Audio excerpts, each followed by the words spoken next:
Assalamualaikum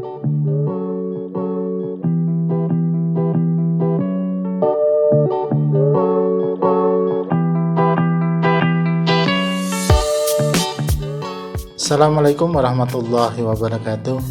Bismillahirrahmanirrahim. Alhamdulillahirabbil alamin. Wassalatu wassalamu ala asyrofil anbiya'i wal mursalin sayyidina Muhammadin wa ala alihi washabbihi ajmain, amma ba'du. Alhamdulillah, hari ini kita bisa bertemu kembali dalam mata kuliah studi kelayakan bisnis. Dalam hal ini kita membahas desain studi kelayakan bisnis. Yang bahasan awal kita mulai dari pengetahuan aspek-aspek bisnis yang dianalisis. Pertama yang harus kita lakukan adalah sejauh mana aspek mempengaruhi bisnis yang kita teliti. Kemudian masing-masing perlu dianalisis sehingga mempunyai gambaran kelayakan masing-masing aspek dalam rangka melakukan studi kelayakan bisnis. Maka diperlukan desain terlebih dahulu mengenai data aspek kelayakan pasar dan pemasaran.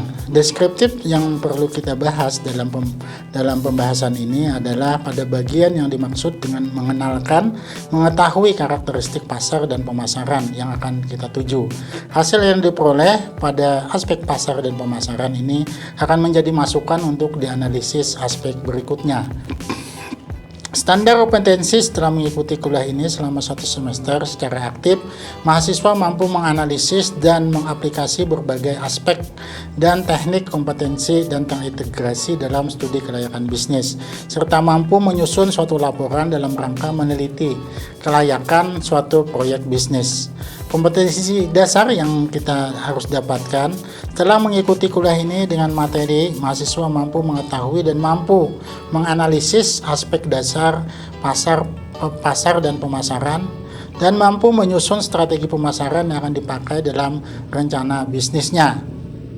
Jenis data yang harus kita dapatkan secara umum, jenis data yang diperlukan dalam studi kelayakan bisnis adalah data kuantitatif dan kualitatif berupa uraian, kualitatif deskriptif, dan kuantitatif berupa data yang dapat diukur dengan angka. Sumber data yang harus kita peroleh dalam studi kelayakan bisnis berupa sumber data primer dan sekunder. Data primer berupa objek yang langsung kita dapat dan belum mengalami pengolahan ataupun modifikasi. Sedangkan sumber data sekunder adalah data yang mengalami pengolahan atau lebih lanjut dikenal dengan sudah dimodifikasi. Cara memperoleh data, terdapat beberapa cara yang memperoleh data seperti observasi atau pengamatan secara langsung, tanya jawab, dan kuesioner. Kerangka atau alat analisis data itu melakukan analisis umumnya memakai analisis kuantitatif dan kualitatif. Analisis kualitatif adalah berupa bentuk atau uraian naratif, sedangkan analisis kualitatif berupa least square ataupun analisis regresi, model-model perhitungan lainnya. Alat-alat dalam aspek dasar dan pemasaran di dalam aspek ini misalnya untuk meramalkan suatu analisis, alat ini itu berupa antara lain adalah teknis agregasi, regresi, peramalan, dan korelasi.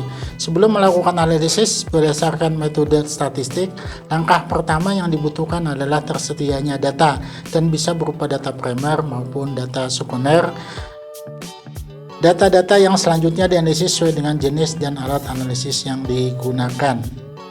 Analisis pemasaran ruang lingkup dan analisis pemasaran yaitu bauran pemasaran yang biasa dikenal dengan 4P, product, price, place, dan promotion. Format pelaporan berikut adalah contoh desain format pelaporan hasil studi kelayakan bisnis serta penjelasan secukupnya yang berupa 1. Judul, 2.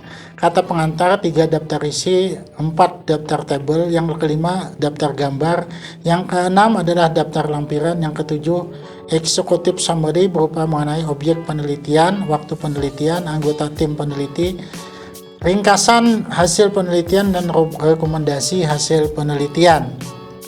Selanjutnya itu adalah berupa bab 1 berupa pendahuluan, bab 2 berupa aspek pasar dan pemasaran, yang berupa bentuk pasar, pengukuran peramalan, permintaan dan penawaran, segmentasi, target dan posisi, situasi persaingan, lingkungan atau industri, sikap perilaku, kepuasan konsumen, manajemen pemasaran, rekomendasi.